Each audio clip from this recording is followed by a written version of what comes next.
El siguiente bloque es auspiciado por Pan American Energy. Somos Pan American Energy. Somos Action. Tenemos el desafío de transformar en energía los recursos que nos brinda la naturaleza. Lo hacemos de una manera segura y sustentable, desde el pozo hasta el surtidor. Somos la principal compañía privada integrada de energía de nuestra región. Somos Pan American Energy.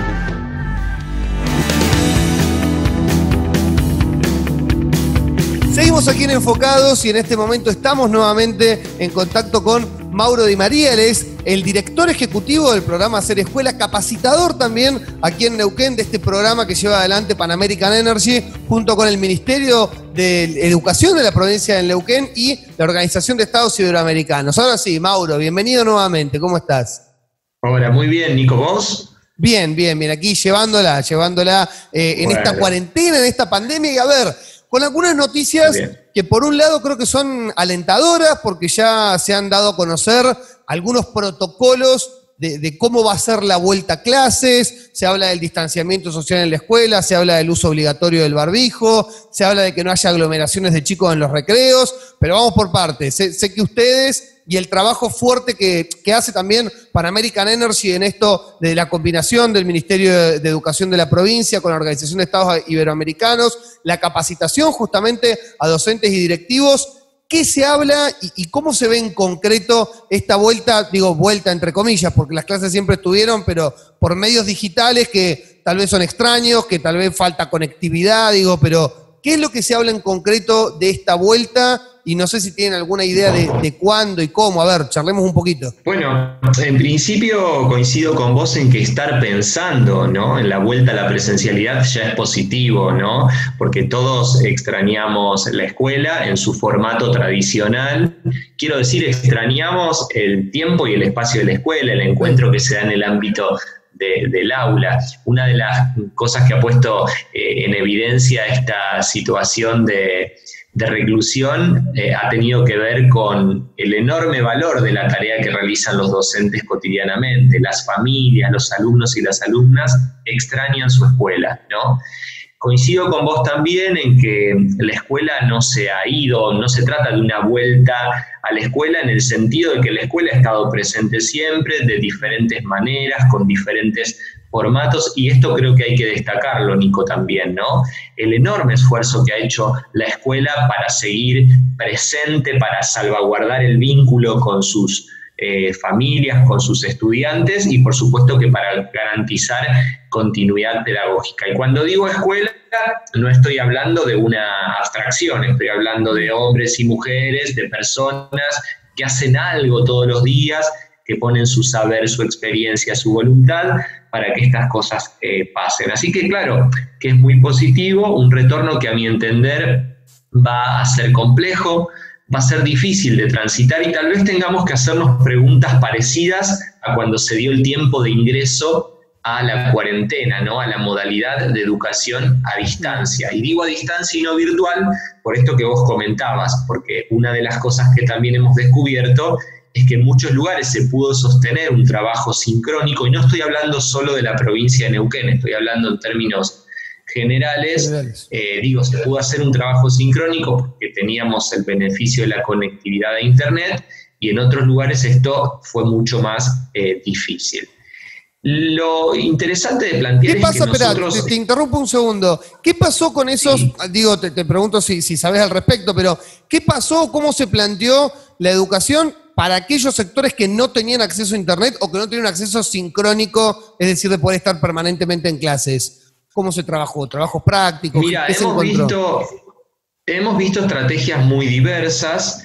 En términos generales, se abrazaron tecnologías de la comunicación de repente más conocidas, el celular, el WhatsApp, el mensaje de texto, los mensajes de voz, los llamados telefónicos, y volvimos a revalorizar, a poner en valor, a cargar nuevamente de sentido tecnologías tradicionales de uso en la escuela, el libro de textos, los materiales impresos, el papel y el lápiz, y hemos visto, te decía, innumerable cantidad de iniciativas, porque me ha tocado conocer directoras o directores que incluso dejaban las tareas y las actividades en las puertas de las casas de sus estudiantes, con el enorme esfuerzo que eso significa. Sí. Entonces, te decía que por lo pronto, en relación a lo que llamamos la vuelta, pero concepto que pongo entre comillas, digo, la vuelta a la presencialidad, es interesante saber que ya contamos con protocolos o por lo menos con algunas líneas de acción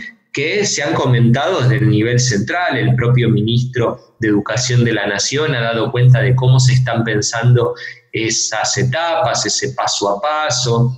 Esto es interesante porque, por supuesto, que da un marco, si se quiere, ordenador para un proceso que va a ser complejo y que te decía al inicio de esta conversación que posiblemente nos lleve a plantearnos interrogantes como lo hicimos con el ingreso a la cuarentena. ¿Qué? Es decir, volver a trabajar sobre la jerarquización de contenidos, pensar qué habilidades es posible ejercitar en un tiempo, además, que suponemos va a combinar la presencialidad y el trabajo a distancia, o la presencialidad y la virtualidad allí donde sea posible. Y después, lo interesante de poder pensar esos protocolos regionalmente, ¿no? Es decir, los protocolos son líneas de acción posibles que no tienen que ser implementadas a rajatabla, porque imagínate que cada región tiene niveles de contagios distintos y realidades distintas. Tal cual, desde el punto de vista sanitario y también de posibilidades en términos de recursos y demás de las propias escuelas, viven realidades diferentes. Entonces, por supuesto que el propio Estado provincial de alguna manera reedita esa propuesta que tiene alcance nacional para que justamente las escuelas puedan trabajar sobre tres grandes ejes, a mi entender, ¿no? Por un lado, la cuestión sanitaria, es decir, cómo organizamos la escuela para, prevenir nuevos contagios, cuidar la higiene personal, en fin. Por otro lado, todo lo que tiene que ver con el trabajo sobre la propia gramática de la escuela, es decir, cómo organizamos el tiempo y el espacio, el uso del tiempo y el espacio, cómo reagrupamos a los chicos. Sabemos que en algunos casos, sobre todo en escuelas que tienen una gran cantidad de matrícula, es muy probable que los alumnos asistan por grupos. ¿Qué pasa con las rutinas tradicionales de la escuela? El recreo, el izamiento a la bandera, los actos escolares. Ya hay indicaciones en referencia a esto. Y en un tercer lugar, la cuestión pedagógico-didáctica. ¿Qué vamos a enseñar? ¿Cómo vamos a hacerlo? Y demás. En la provincia de Neuquén, porque he tenido el enorme privilegio de conversar con la propia ministra, con su equipo, con Juan Marcos, con Marisa, en fin, con gente muy conocida y muy querida.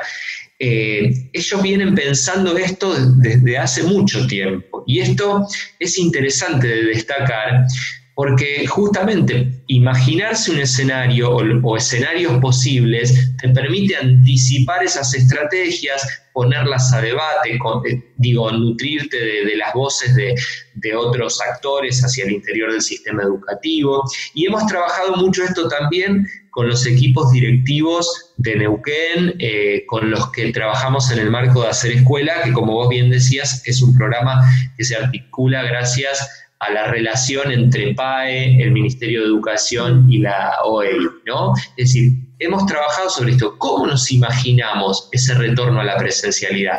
¿Por qué digo esto, Nico? Porque más allá de los protocolos, es la propia escuela la que tiene que pensar en qué medida se abrazan esas indicaciones, se reeditan esas indicaciones, porque, mira, nadie conoce tanto una escuela como su propia comunidad, como su propio equipo directivo, como su propio plantel docente, como sus propias familias, como sus propios estudiantes. Y justamente todo ese conocimiento, toda esa expertise, todo ese saber que se sostiene, en la experiencia, en que son ellos y ellas quienes habitan, transitan las instituciones y las aulas, hay que ponerlo en valor, sin lugar a dudas. Eso va a hacer que ese retorno del que hablamos sea ordenado, nos permita garantizar continuidad pedagógica y además, por supuesto, cuidar la cuestión sanitaria. La cuestión sanitaria, que es la más importante, por supuesto. Digo, qué importante que estén justamente este tipo de desarrollo. Pienso, la inversión de PAE, de responsabilidad social empresaria. A ver, en este contexto de, bueno, llevar este programa a Ser Escuela y poder hacer justamente este nexo con el Ministerio de Educación, con los docentes, poder trabajar las cuestiones también más complejas de coyuntura que hoy en día se dan por esta pandemia.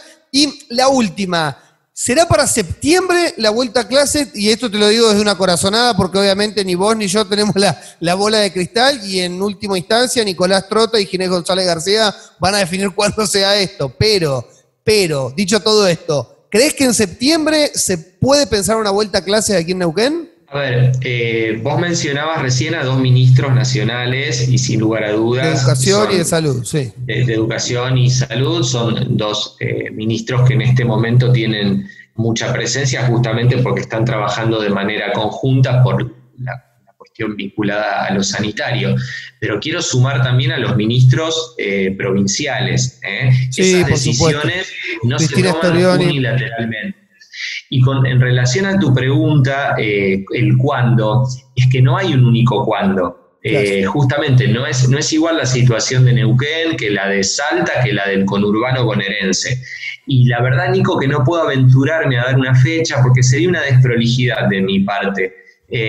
Porque puedo generar una expectativa que no es cierta. Yo realmente desconozco en profundidad esas discusiones que tienen que ver con un conocimiento que ustedes tienen de su propio territorio. Entonces, lo que digo es que más allá de la fecha exacta, que es lo que un poco todos estamos esperando, hay que saber que hay un tiempo de anticipación, de preparación, y trabajar con la certeza de que volverá el tiempo de la escuela.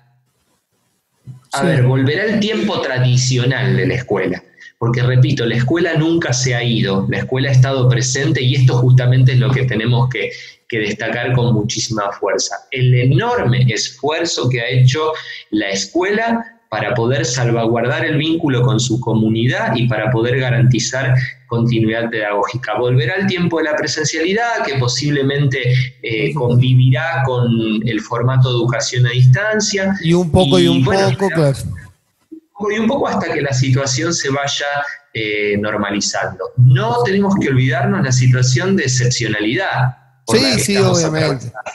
Lo novedoso de esta reclusión social obligatoria que da cuenta de un conflicto sanitario de lo que no hay precedentes, por lo pronto, en la historia más reciente. De la humanidad, ¿no? Sí, de los últimos 100 años. Bueno, de la historia por lo menos contemporánea, para llamarla de alguna manera. Sí. Entonces, digo, frente a esta situación, hay que ponerlo en palabras esto una y otra vez para entender que no es sencillo y que hay algo del orden del ensayo y el error que te diría que es hasta necesario. Sí, que nosotros lo vivimos para ingresar a la cuarentena y que seguramente lo vamos a vivir también para volver al tiempo de la presencialidad. Y eso no está mal, siempre que lo hagamos a conciencia, que estemos dispuestos a un aprendizaje que no es individual, sino que es colectivo. Y yo tengo realmente Y con un plan de acción. Con un plan de acción, por supuesto, y con, digamos, la suficiente flexibilidad para ir haciendo ajustes sobre la marcha. La situación es muy cambiante, y aprender también a navegar o a jugar con la incertidumbre, sin que eso nos vuelva locos. Sí. Totalmente. Nos vuelva locos, claro. Así que yo estimo que muy poco vamos a ver nuevamente abrir las puertas de nuestras escuelas y vamos a poder disfrutar del encuentro que se suele dar en sus espacios, ¿no? En los pasillos, en la sala de actos, o en el salón de usos múltiples, en las aulas, en fin. La escuela volverá dentro de muy poco a ser seguramente el lugar por excelencia de encuentro comunitario. Por supuesto que sí, ojalá que sí. Mauro, te agradezco muchísimo por esta comunicación, te mando un abrazo enorme de aquí Enfocados, como siempre, un placer. No, el placer es todo mío, y permitime, Nico, a través tuyo, mandarle todo mi cariño a la comunidad educativa de esa provincia que tanto quiero. Muchísimas gracias. Para todo Neuquén. Muchísimas gracias. Nos vamos nosotros y nos despedimos de Enfocados. Chau, hasta luego.